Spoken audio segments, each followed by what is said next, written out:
Hello students. हमने last class में waves chapter किया था, speed of sound waves calculate किया था। आज भी हम उसी चैप्टर को कंटिन्यू करेंगे और आज हमारा नेक्स्ट टॉपिक है principle of superposition of waves. क्या है principle of superposition of waves? देखिए, हमने वेव डिस्कस किया। वेव क्या है? पहले तो वेव है कि अगर ये एक मीडियम पार्टिकल है तो यहां पर जब कोई वेव आएगी तो ये ओसिलेट करेगा अबाउट दिस पोजीशन, ओके। और उसका जो एम्पलीट्यूड ऑफ ओसिलेशन होगा या डिस्प्लेसमेंट होगा at any time T during oscillation, वो वही होगा जैसे कि वेव का होगा। लेकिन वो एक वेव की बात कर रहे हैं। अगर एक साथ दो या दो से ज्यादा वेव्स आ जाए इस पॉइंट पर, तो ये जो पार्टिकल है इसका डिस्प्लेसमेंट क्या होगा ड्यूरिंग ओसिलेशन? ओसिलेशन करते वक्त इसका डिस्प्लेसमेंट क्या होगा? तो वो हमें पता चलेगा principle of superposition of wave से। और ये प्रिंसिपल कहता है कि जो रिजल्टेंट डिस्प्लेसमेंट होगा ड्यू टू टू और more number of waves simultaneously, वो डिस्प्लेसमेंट होगा sum of displacement due to individual particles, individual waves. तो इंडिविजुअल वेव्स की वजह से इस पार्टिकल का जो डिस्प्लेसमेंट होगा उन सभी का सम, ओके। इंडिविजुअल वेव्स की वजह से पार्टिकल का जो डिस्प्लेसमेंट होगा उन सभी डिस्प्लेसमेंट का सम होगा रिजल्टेंट डिस्प्लेसमेंट, ओके। तो टॉपिक है principle of superposition of waves.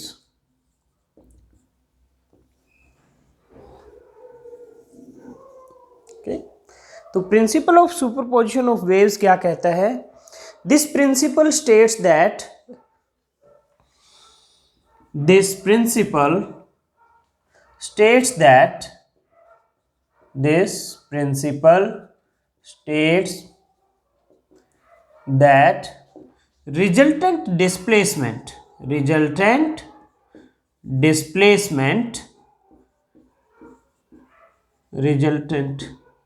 displacement of a particle at any point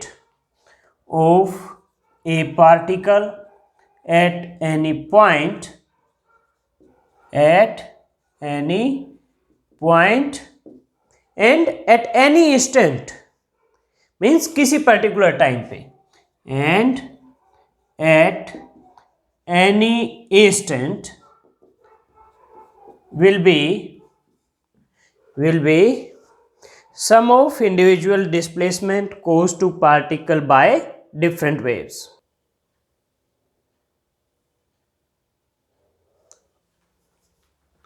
So at any point and at any instant is the sum of individual displacement is the sum of individual displacement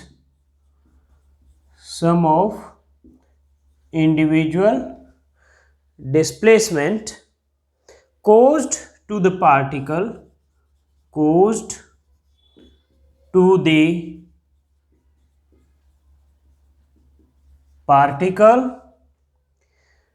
by two or more waves,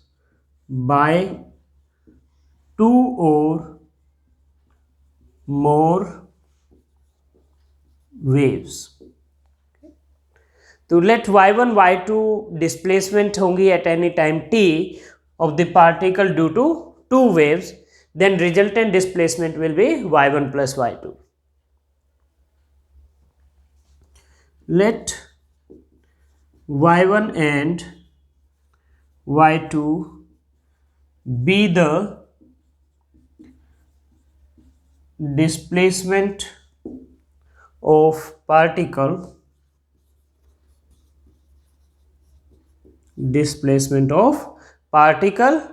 at any time t at any time t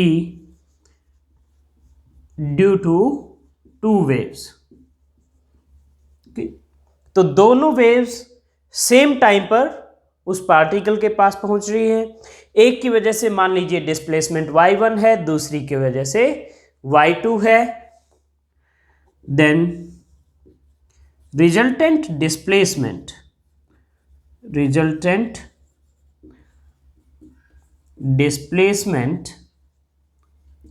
is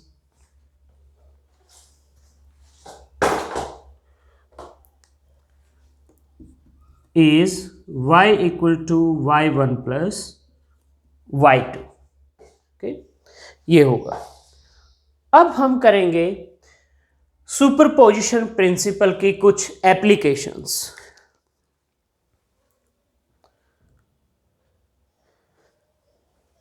students, mainly 3 application आपके syllabus में है।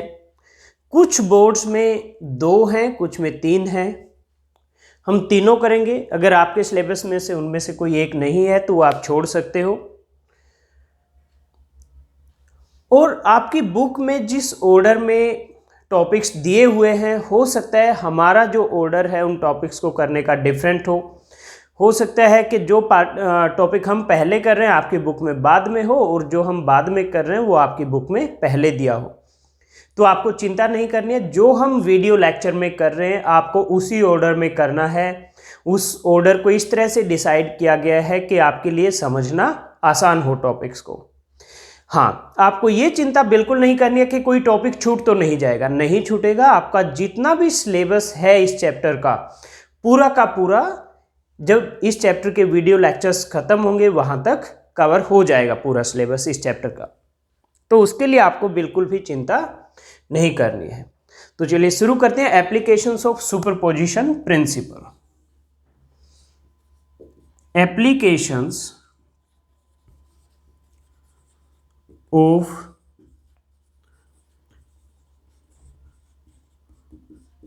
Superposition principle. तो मैंने आपको बताया mainly 3 applications हैं। पहला है इंटरफेरेंस।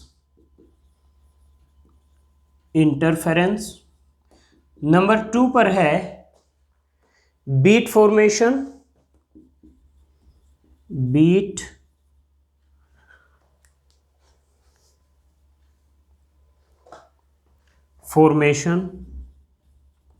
और नंबर 3 है स्टैंडिंग और स्टेशनरी वेव। अब देखिए, जब हमने सुपरपोजिशन प्रिंसिपल की बात की, 2 वेव्स हम यहां मान रहे हैं, 2 से ज़्यादा भी हो सकती हैं।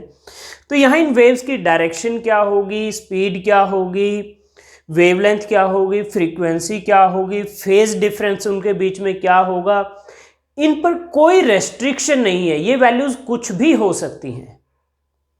ओके, लेकिन अगर इन वैल्यूज पर हम अलग अलग सेट ऑफ रेस्ट्रिक्शन लगा दें तो ये अलग अलग फिनोमिना होंगे। सबसे पहले है जैसे इंटरफेरेंस। तो इंटरफेरेंस क्या होगा? अगर 2 वेव्स हैं जिनका फ्रीक्वेंसी सेम है, वेवलेंथ सेम है, they are travelling in same direction with same speed, और उनके बीच में फेज डिफरेंस है 0 या कोई कांस्टेंट वैल्यू जो टाइम के साथ चेंज ना हो, तो ऐसे सुपरपोजिशन को इंटरफेरेंस कहते हैं। तो ये तीनों एप्लीकेशन है। तो बच्चे यूजुअली कंफ्यूज हो जाते हैं, क्या सुपरपोजिशन और इंटरफेरेंस एक ही है? नहीं स्टूडेंट, सुपरपोजिशन एक प्रिंसिपल है और इंटरफेरेंस उसकी एक एप्लीकेशन है। ओके, तो आपको ये क्लियरली समझना है सुपरपोजिशन और इंटरफेरेंस में क्या डिफरेंस है। तो चलिए सबसे पहले इंटरफेरेंस से शुरू करते हैं।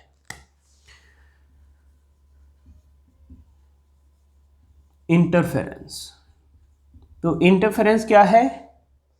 The superposition of 2 waves of same frequency, same wavelength, the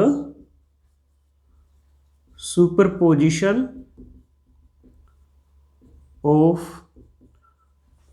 two waves of same frequency comma same wavelength, frequency भी सेम, wavelength भी सेम, speed भी सेम, direction भी same, okay, traveling with same speed in same direction, traveling with same speed in same direction, traveling with same speed in same direction, having zero or constant phase difference, zero or constant phase difference, okay, is called interference. तो हम इसको कहेंगे interference.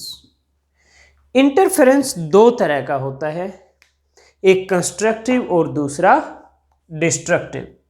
तो types of interference, number 1 constructive and number 2 destructive.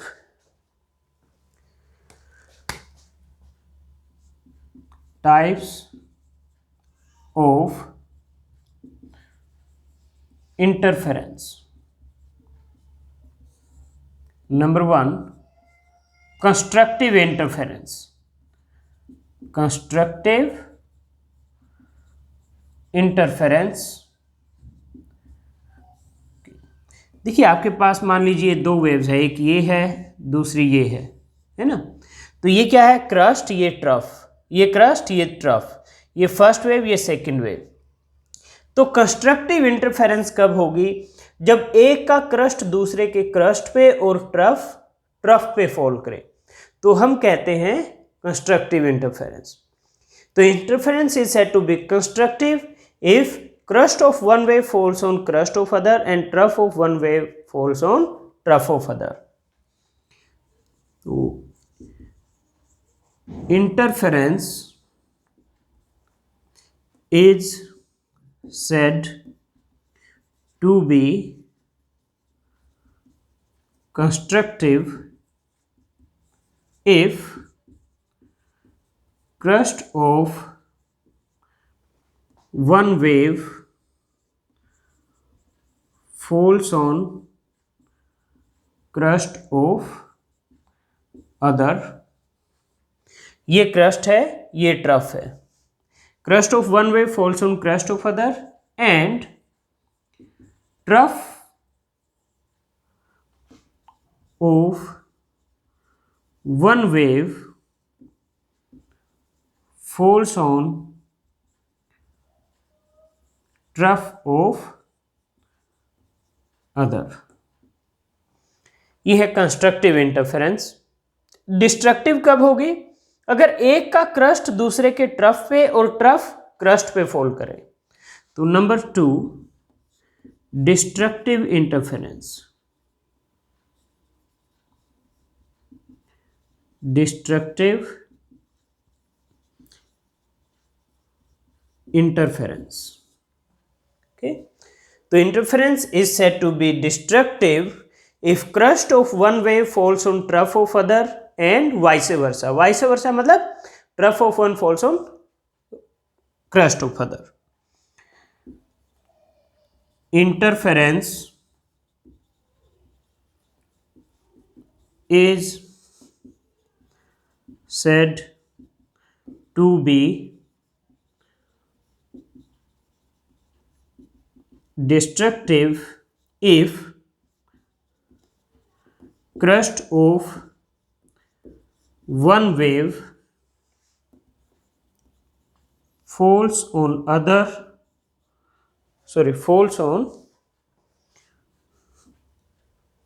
trough of other, falls on trough of other and vice versa, तो उसको हम कहेंगे destructive. चलिए डायग्राम से थोड़ा सा और समझते हैं अच्छे से।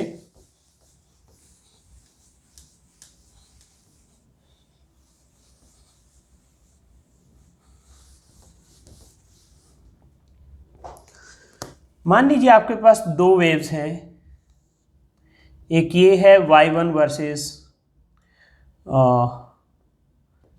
x, और ये एक वेव है, और इसका ये जो एम्पलीट्यूड है ये क्या है, a1। एक दूसरा वेव ले लेते हैं, इसका एम्पलीट्यूड है a2। ओके, तो ये दो वेव्स हैं आपके पास। तो अब कंस्ट्रक्टिव होगी तो क्या होगा और डिस्ट्रक्टिव होगी तो क्या होगा। ओके, तो कंस्ट्रक्टिव में हमने कहा crust of one will fall on crust of other. ये क्रस्ट पे और ट्रफ पे, तो क्या होगा, एम्पलीट्यूड ऐड हो जाएंगी, a1 प्लस a2 हो जाएगी। तो ये y वर्सेस रिजल्टेंट x, तो ये क्या हो जाएगा, ये जो एम्पलीट्यूड यहां से यहां तक, ये जो एम्पलीट्यूड है ये क्या हो जाएगी, a1 प्लस a2। ये है कंस्ट्रक्टिव में। दूसरा डिस्ट्रक्टिव, तो ये y वर्सेस x हम प्लॉट कर रहे हैं, तो इसमें क्या होगा, एक का क्रस्ट दूसरे के ट्रफ पे फॉल करेगा, तो इसकी वजह से प्लस a1, तो इसकी वजह से माइनस a2, तो रिजल्टेंट क्या होगा, ये होगा a1 minus a2, a1 minus a2। तो डिस्ट्रक्टिव में एम्पलीट्यूड कम हो जाएगी, कंस्ट्रक्टिव में बढ़ जाएगी। तो ये है डिस्ट्रक्टिव इंटरफेरेंस और ये है constructive interference. And so at any time t when waves will superpose, इसमें a1 प्लस a2 होगा, तो डिस्ट्रक्टिव में a1 माइनस a2 होगा। अब हम मैथमेटिकली इक्वेशंस की हेल्प से इसको स्टडी करते हैं कि क्या कंडीशन होगी कंस्ट्रक्टिव इंटरफेरेंस के लिए और क्या कंडीशन होगी डिस्ट्रक्टिव के लिए। तो मैथमेटिकल पार्ट पर जाने से पहले हम थोड़ा सा इसको और अच्छे से समझने की कोशिश करते हैं। मैं यहाँ पर आपको बता देता हूँ, ये पार्ट अब मैं जो बताने जा रहा हूँ ये सिर्फ समझाने के लिए है, ओके, कि एक ही वेव ये है, ओके, ये y1 वर्सेस x या t, आप with respect to time plot करना चाहें तो टाइम भी प्लॉट कर सकते हैं, ओके। तो इस तरह से वेव आएगी। सेकंड वेव हम कहते हैं कि crust of one will fall on crust of other. तो crust of one crust of trough पे कब फॉल कर सकता है, या तो दोनों यहीं से शुरू हो, या फिर पहली वेव यहां से और दूसरी यहां से शुरू हो। तो अब इनमें पाथ डिफरेंस कितना हो जाएगा, ये क्या होता है, वेवलेंथ लैम्डा के इक्वल, ओके, यानी पाथ डिफरेंस लैम्डा हो, या फिर दूसरी वेव फिर यहां के बजाय यहां से शुरू हो तो लैम्डा और लैम्डा 2 लैम्डा हो। यानी दो वेव्स के बीच में पाथ डिफरेंस अगर लैम्डा 2 लैम्डा 3 लैम्डा है तो ही क्रस्ट पे और ट्रफ पे फॉल करेगा। यानी पाथ डिफरेंस अगर मैं डेल्टा एक्स लिखूं, ये आना चाहिए लैम्डा 2 लैम्डा 3 लैम्डा 4 लैम्डा, इस तरह से, यानी n लैम्डा। n क्या होगा, इंटीजर। तो या तो 0 आएगा पाथ डिफरेंस, यानी दोनों सेम टाइम पे शुरू हो और सेम पोजीशन से, या फिर लैम्डा, यानी एक ने पहले जब लैम्डा कवर कर ली तब दूसरी वेव शुरू हो रही है, या फिर 2 लैम्डा कि एक ने जब 2 लैम्डा वेव डिस्टेंस कवर कर ली तब दूसरी वेव आपकी यहां से शुरू हो रही है। तो इस तरह से पाथ डिफरेंस ये आना चाहिए, किसके लिए, कंस्ट्रक्टिव के लिए, क्रस्ट पे और ट्रफ पे फॉल करने के लिए। दूसरी तरफ क्या हो सकता है, डिस्ट्रक्टिव के लिए क्या होगा, अब डिस्ट्रक्टिव के लिए अगर देखें तो मैं इसको पहले इरेज कर देता हूं।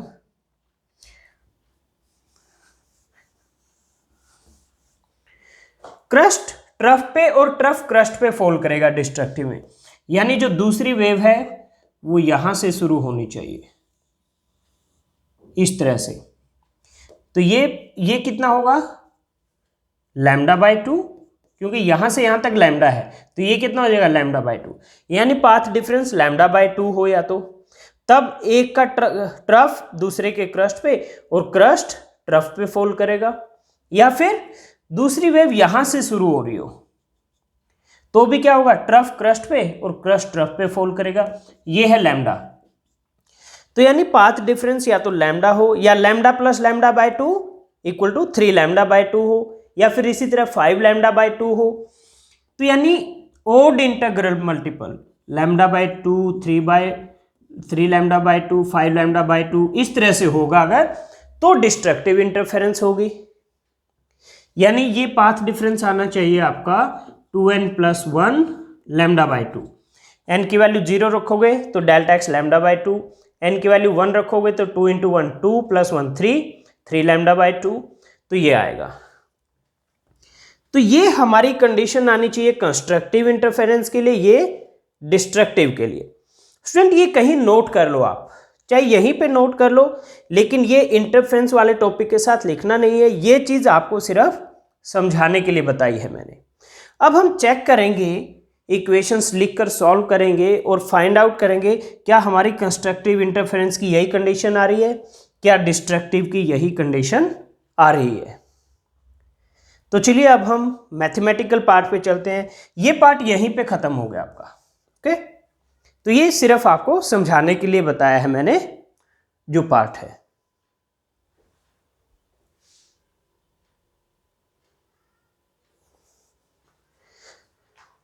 ओके, तो हमने यहां तक कंस्ट्रक्टिव और डिस्ट्रक्टिव इंटरफेरेंस को डिफाइन कर दिया। ये मैंने गैस किया है कि क्या आना चाहिए हमारा, कंस्ट्रक्टिव के लिए ये कंडीशन आनी चाहिए, डिस्ट्रक्टिव के लिए ये कंडीशन आनी चाहिए इंटरफेरेंस की। अब हम इक्वेशन से चेक करते हैं क्या ये कंडीशन आती है या नहीं आती है। तो चलिए शुरू करते हैं।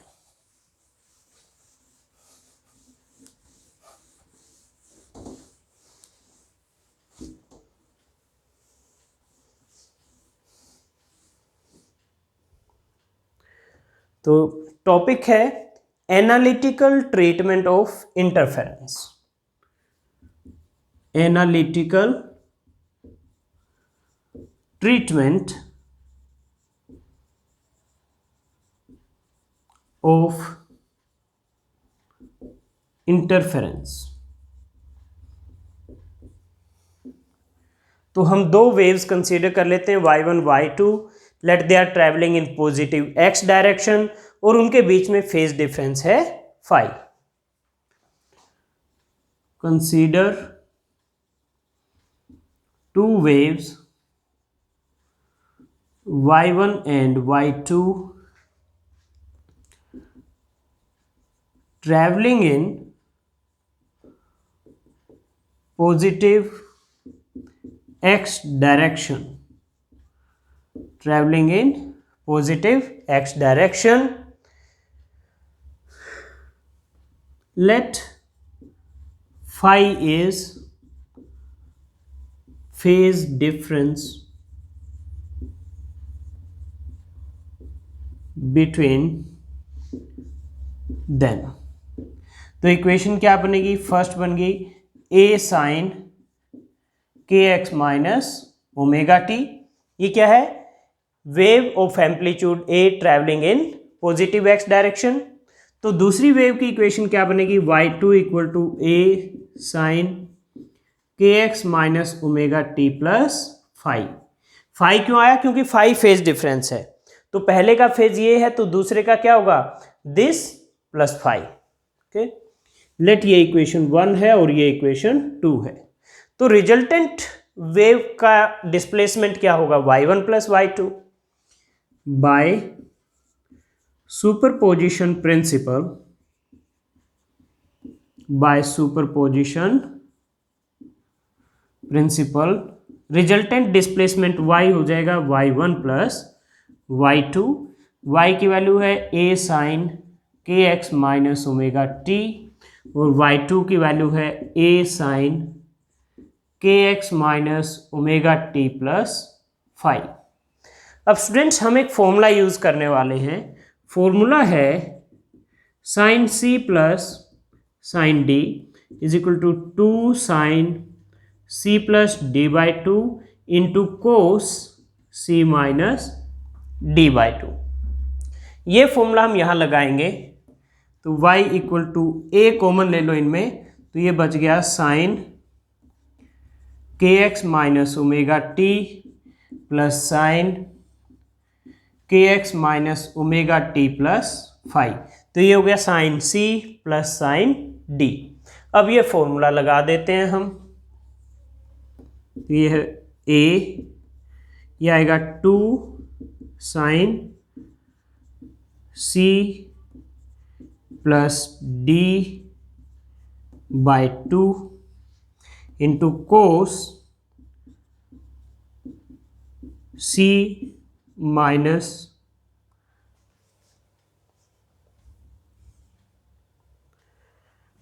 d by 2। ओके, तो ये आपका 2a, ये हो गया के एक्स प्लस के x, 2 k x by 2 k x हो जाएगा sine c plus d. Okay, तो के एक्स प्लस के x 2 k x by 2 k x minus omega t minus minus 2 omega t by 2 minus omega T plus 5 by 2 and cos k x में से के x minus, और ये minus omega T और ये minus minus plus omega T cancel, तो ये minus plus minus, तो माइनस 5 बाय 2 ये बच गया आपका। ओके, अब आपका कोस माइनस थीटा होता है कोस थीटा, क्योंकि फोर्थ क्वाड्रेंट में कोस पॉजिटिव होता है। तो मैं इस इक्वेशन को लिख देता हूं। आई होप आपने ये नोट कर लिया है।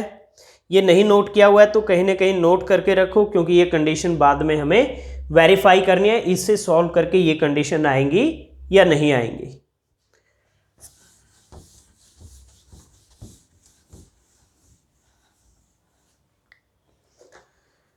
तो ये आपका आ जाएगा y equal to 2a cos 5 by 2 sine K x minus omega T plus 5 by 2। ये आपकी इक्वेशन आ गई। मैं इसको लिख देता हूं y equal to a prime sine K x minus omega T plus 5 by 2। Let ये इक्वेशन नंबर 3 है, where a prime equal to 2a cos 5 by 2। इस टर्म को मैंने क्या लिख दिया, a प्राइम। तो ये क्या है, रिजल्टेंट एम्पलीट्यूड। ओके, तो is amplitude of resultant wave, amplitude of resultant wave. अब कंस्ट्रक्टिव इंटरफेरेंस होगी जब एम्पलीट्यूड क्या होता है, मैक्सिमम a1 प्लस a2, है ना। लेकिन यहाँ a1 प्लस a2 होना जरूरी नहीं है, बात क्या है कि मैक्सिमम होना चाहिए। और डिस्ट्रक्टिव में क्या होता है, मिनिमम। तो for constructive interference, for constructive interference a prime is maximum. और ये मैक्सिमम कब हो सकता है a प्राइम, जब कोस थीटा की वैल्यू मैक्सिमम हो, यानी या तो +1 या -1। तो cos 5 by 2 is equal to +-1। और ये क्या होता है, cos n pi, n 0 1 2 and so on. Cos 0 1, cos pi -1, cos 2 pi 1, cos 3 pi फिर -1, तो इसलिए कोस n पाई।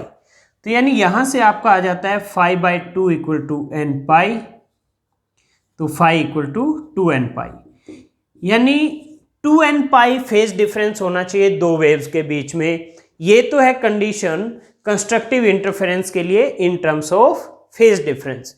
2n पाई का मतलब है 2 पाई, और n की वैल्यू 0 रखोगे तो 5 0, n की वैल्यू 1 रखोगे तो 2 पाई, 2 रखोगे तो 4 पाई एंड सो ऑन। अब इससे फेज पाथ डिफरेंस निकालते हैं। ओके, तो पाथ डिफरेंस की हमारी इक्वेशन थी delta phi equal to 2 pi by lambda delta x. ये फेज डिफरेंस और पाथ डिफरेंस में रिलेशन था, ये हमने लास्ट क्लास में किया था। तो यहां से आपका डेल्टा एक्स आ गया lambda by 2 pi into delta phi. Delta phi क्या है? Phase difference. फेज डिफरेंस ये रहा 2n पाई, यानी डेल्टा फाई की जगह हम ये फेज डिफरेंस की वैल्यू रख देंगे। तो डेल्टा एक्स आ गया आपका लैम्डा बाई 2 पाई इंटू ये वैल्यू 2n पाई, तो 2 और पाई कैंसिल हो जाएंगे, ये आ गया n लैम्डा। तो ये है कंडीशन फॉर कंस्ट्रक्टिव इंटरफेरेंस, और हमने यही एक्सपेक्ट किया था। अभी जो मैंने यहाँ पर लिखा हुआ था इरेज कर दिया, उसमें कंस्ट्रक्टिव के लिए यही कंडीशन थी। So for constructive interference path difference between two waves should be integral multiple of lambda. Lambda क्या है? वेवलेंथ ऑफ वेव, और n क्या है? कोई भी इंटीजर जिसकी वैल्यू है 0 1 2 3 4 5 एंड सो ऑन। ओके, तो मैं इधर इरेज कर देता हूं।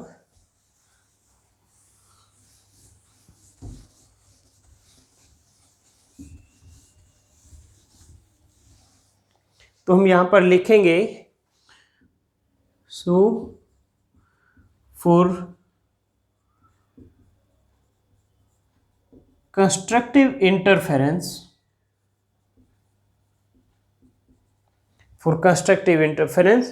path difference between two waves, path difference between two waves should be integral multiple of lambda. तो ये आ गई कंस्ट्रक्टिव के लिए, जो हमने एक्सपेक्ट किया था वही रिजल्ट आया है। डिस्ट्रक्टिव के लिए फॉर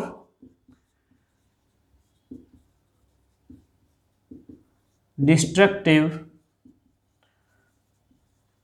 इंटरफेरेंस ए प्राइम क्या होगा?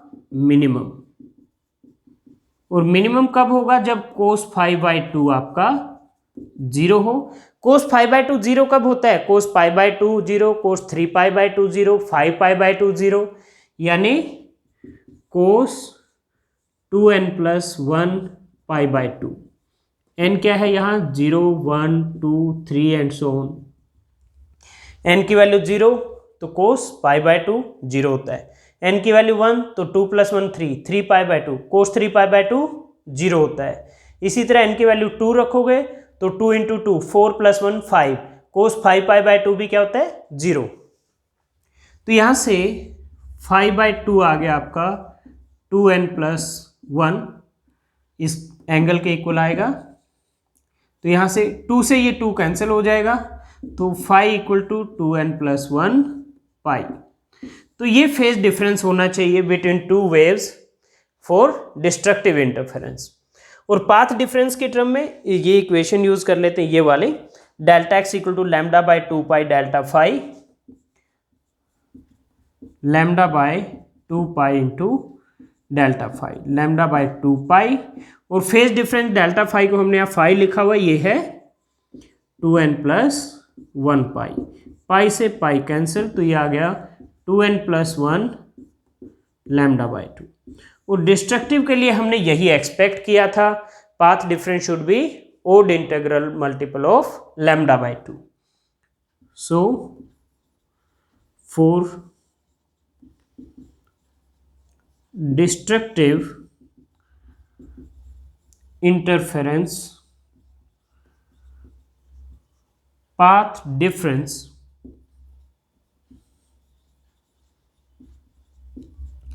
between two waves should be odd integral multiple of lambda by 2। तो ये है student condition for destructive interference. तो स्टूडेंट आज की क्लास में इतना ही। नेक्स्ट क्लास में हम नेक्स्ट एप्लीकेशन करेंगे सुपरपोजिशन का, बीट फॉर्मेशन। तो तब तक आज जो हमने किया है उसको प्रैक्टिस कीजिए, नेक्स्ट क्लास में मिलते हैं।